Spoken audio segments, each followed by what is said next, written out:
Balsman on.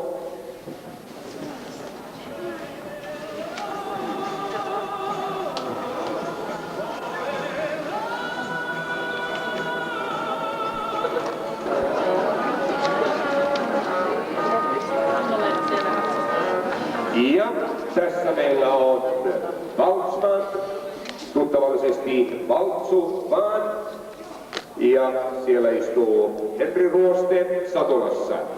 Balsman on syntynyt vuonna 2000 Suomessa ja on siis puhdas Finnish Warmblood, FVB. Emä Napoliitta on syntynyt Ruotsista ja on Swedish Warmblood. Napoliitan isä, Napoleon, tunnetaan Suomessa varmasti parhaiten King Cheflönin ratsusta Amiral sekä muista jalostuspodin jälkeläisistään, muun muassa Bernstein, Bombay, Gatsbo, Nactus, Nelson, Washington, Vivaldi ja Sefi. Isä Weltmeier on Lankestyn Sellen jalostusori, eikä taida juuri esittelyjä kaivata. Lukuisa määrä jalostukseen hyväksyttyjä poikia, tunnetuimpina Falkenstein, Falkentanz ja Welthit veljessarjat sekä useita GP-tason kilpahevosia. Weltmeierilainen ruuna Welttal saavutti Martin Schautin ratsastamana uuden MM-tuloksen 82,56% Grand Prix Special-luokassa Neumünsterissä alkuvuodesta 2005, siis tänä vuonna. Balsman hyväksyttiin jalostukseen Hypäjällä oripäivillä viime vuonna ja palkittiin ensimmäisellä palkinnolla. Koeratsastajana toiminut Marko Björs antoi hevoselle laukasta 9,5 sekä ratsastettavuudesta ja kapasiteetista myöskin 9,5. Astutuskaudella 2004 Balsman oli käytettävissä Eeva-Liisa Tössä-Penttilän luona Hauholla ja 33 tammanomistajaa uskoi nuoreen oriin jo sen ensi kaudella. Siitä heille suuret kiitokset. Ensimmäisiä jälkeläisiä odotellaan syntyväksi huhtikuun puolenvälin jälkeen. Henri Ruoste, joka nyt siis ratsastaa hevosta, perusratsasti hevosen viime vuonna myös ennen oripäiviä. Yhteistyö Henrin kanssa jatkui myös talvikauden 2004-2005. Valmentautuminen on sujunut suunnitelmien mukaan ja Henri on ollut tyytyväinen hevosen kehitykseen. Balsman on päässyt tutustumaan myös kansainvälisesti tunnettuihin kouluvalmentajiin, kuten Jonni Hilberaattiin ja Ivan Kisimoviin. Balsman on käytettävissä kaudella 2005 eläinlääkäri Sari Iliditski Kalliomaan oriasemalla Valkeakoskella toukokuun 8. päivästä heinäkuun loppuun. Elokuun alusta Valtsu jatkaa valmentautumista Henri Ruosteen luona tähtäimessä 5-vuotischampionaatti syksyllä. Hyvä yleisö, Henri Ruoste ja Balsman!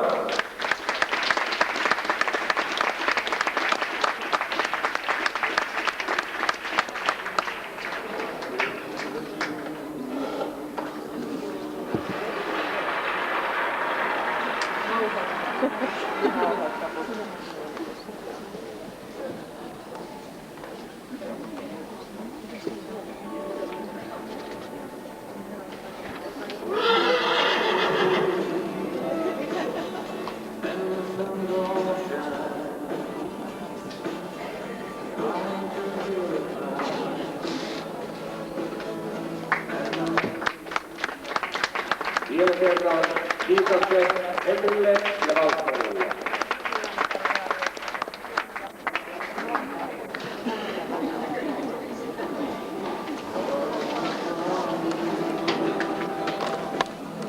Hyvin naisia. Niin mä tiedän. Onko se niitä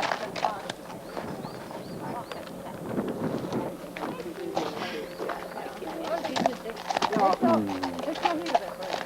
On, se on aikamoinen paljon. Se on ihan riittävän. Se meni videolle. Haluaisi mennä karsinaan. Hän pääsee hengittämään. No niin.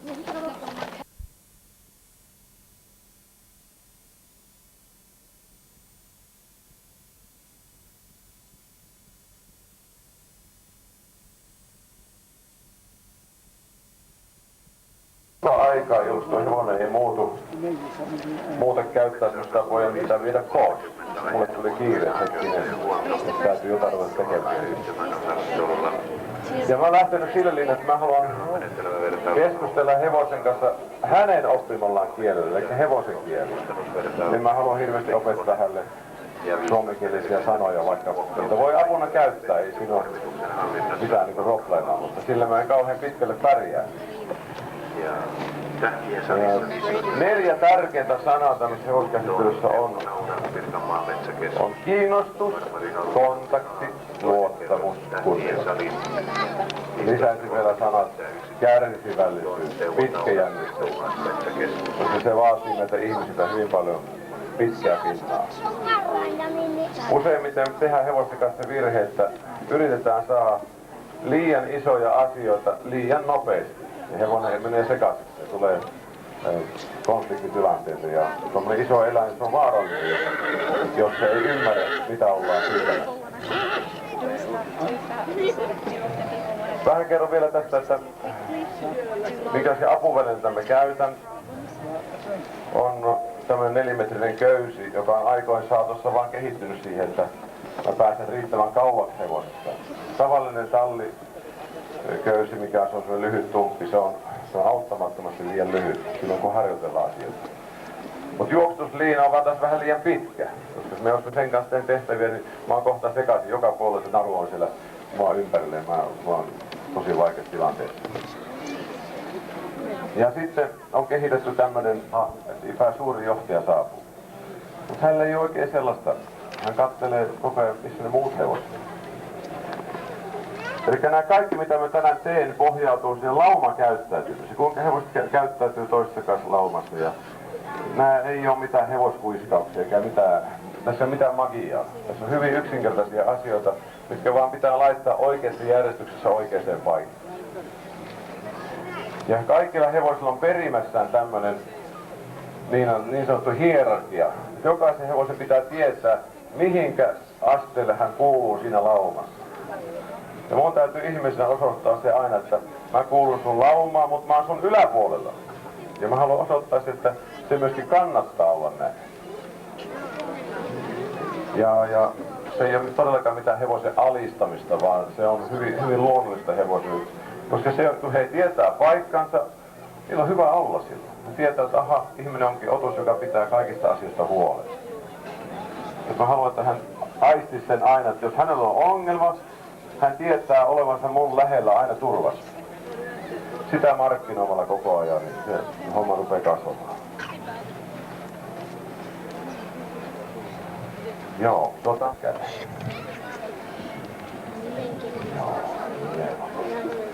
Joo, hän haluaa tutustua ne hanskoihin. Hyvä, vaihdetaan tuosta. Nyt kun hän on outo tapaus mulle, mä mieluummin aina teen köysiharjoituksia ensin, koska varsinkin orjien kanssa pitää olla sillä tavalla vähän varovainen aina, että jos on semmoinen niin sanottu taistelijauri, joka mielellä rupeaa taistelemaan mun kanssa ja osoittaa mulle, että hän haluaa olla mun yläpuolella, niin mä en missään tapauksessa halua häntä laskea vapaaksi tänne, koska mulla voi tulla äkkilähtö tänne. Ja ensimmäisen, mitä mä köyden kanssa aina teen, on se työkalu reenaaminen, eli kun mä haluan hevosta peruuttaa. Se on ihan tosi tärkeä homma. Se tarvii sitä monta kertaa. Ja tämä perustuu siihen, että kun 2 hevosta menee peräkkäin, se edellinen hevonen tekee hännällään tällä tavalla, niin takimainen hevonen hyvin mielellään väistää. Jaa, mä oon hän liian lähellä. Nyt se mun häntä alkaa heilumaan. Ja hänen pitäisi ruveta niin miettimään, että mitähän tämä tarkoittaa. Silmien räpsyttely, pään nouseminen ei auta. Huulen höristäminen ei auta. Hänen pitäisi miettiä, mitä tämä tarkoittaa. Tuo tarkoittaa. Hän otti pienen peruutusliikkeen siellä, sen pienen ensimmäisen askeleen. Okei, se on se mitä mä haen. Ja uudelleen, mun häntä alkaa taas heilumaan. No, hyvä. Hän tekee sen, mutta välittömästi unohtaa minut. Mikä on tässä vaiheessa erittäin huono asia vielä. Aina uudelleen. Köysi heiluu. Hänen pitäisi oppia aina ymmärtää, että kannattaa väistää. Eteenpäin liikkuminen ei auta. Tuo auttaa. Ja sitten ottaa pieni oskisena taas taaksepäin. Hyvä. Hän taas unohtaa. Köysi heilu. Joo, hyvä. Hän maiskutti, kun näytti. Ai jaa. Taas hän heti 2 sekuntia keskittyä ja unohti mut taas. No, hyvä. Hän maistuttaa taas. Mitä enemmän mä saan maistuksia, mitä enemmän mä saan huokauksia, sen nopeammin hän oppii. Koska hevonen oppii siitä, että hän pääsee tästä painesta pois. Ei hän opi siitä, että väännetään ja käännetään ja ahistetaan ja kiristetään. Ei. Vaan siitä, kun hän pääsee pois, vapaasti. Siitä hän oppii. Kun hän on ori, häntä kiinnostaa tietysti kaikki asiat. Tässä vaiheessa näköjään paljon enemmän kuin meikäläinen. Että hänen maailmassaan on edellisen hevosen jätöksetkin tai lampaan jätöksetkin on tärkeämpiä kuin minä. Se on ihan oikeesti. Mä oon vaan joku tämmönen kummajainen tässä, joka yrittää jotain tehdä, mutta mä toivon, että hän rupeaa kohta miettimään sitä, että hänen elämänsä on aina helpompaa, kun hän on kiinnostunut minusta. Hyvä. Joo, hän unohtaa koko ajan, mutta jo ensimmäisiä ajatuksia siihen suuntaan, että olisiko tässä niin hyvä järkeä. Taas me reenataan vähän aikaa vielä. Hän miettii taas. Hyvä.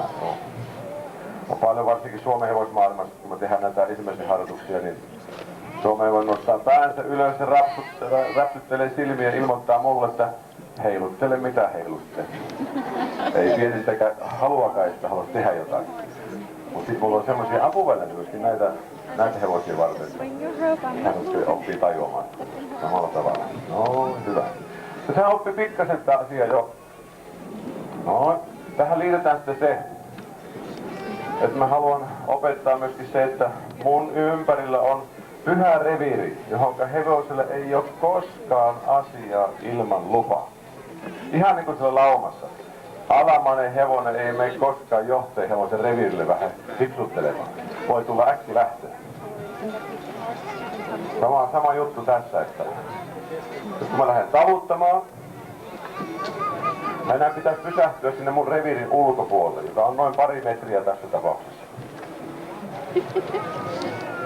No.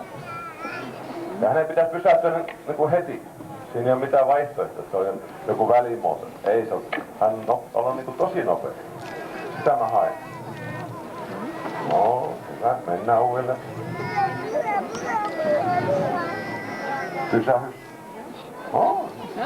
Alkaa menee kaaliin. Hän rupeaa pikkusen kiinnostumaan. Jotain tarvitsisi tehdä. Ei. Uudelleen. Just näin, se tai hyvä. No. Jalka saa jäädä ilmaan, mutta se ei saa astua eteenpäin. Se voi tulla rinnalle ja taakse, mutta ei mitään muuta. Pysäys on tosi tärkeä. Koska tämä on se tarkoitus, että hän rupeaa oikeasti katsomaan ja seuraamaan mua, että mitä mä oon tekemässä. En mä halua joku vaan ruokkia tai joku muu. Niin usein ihmiset luulee, että mun hevonen se on hieno, se ymmärtää kaiken näin. Se kunnioittaa vaan sen takia ihmistä ton verran, koska se on 5. otus, se näkee, että aha, ton näköinen otus mua ruokkii. No ehkä mä pikkusen kunnioitan. Mutta se ruoka on myöhässä, niin pam, alkaa kaviot, kopset ja karsinat. Missä ruoka viihtyy? Alamainen ruokaa tänne. Koska yksi semmoisia perusmokauksia, mikä mun mielestä tehdään aina se, että ihmiset menee hevosen tarhaan ja viedään porkkanoita ja omenoita, annetaan kädeistä. Se on sama kuin kertoo sille hevoselle. Alamainen kantaa Alamainen kantaa johtajalle ruokaa, ole hyvä.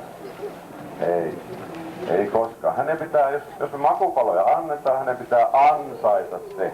Tehdään joku juttu ja sitten se makupalo. Ja palkitsemista pitää olla tosi nopea. Jos hän tekee joku asia hienosti, mulla ei ole aikaa enää kaivella taskuja, että missä se makupala on. Se meni jo. Okei, reenataan vielä vähän talutusta. Raivo. Hyvä. Vielä kerran. Marjassa odottaa sinua farmarihallin, Sirkkahallin edessä. Voisi käydä rapsuttamassa, koska se on tosi tärkeä juttu, että hän oppisi myöskin siihen, että mä haluan kiittää aina, kun hän tekee hyviä asioita. Ja kiittäminen on jotain muuta kuin tämmöinen läpsyttely.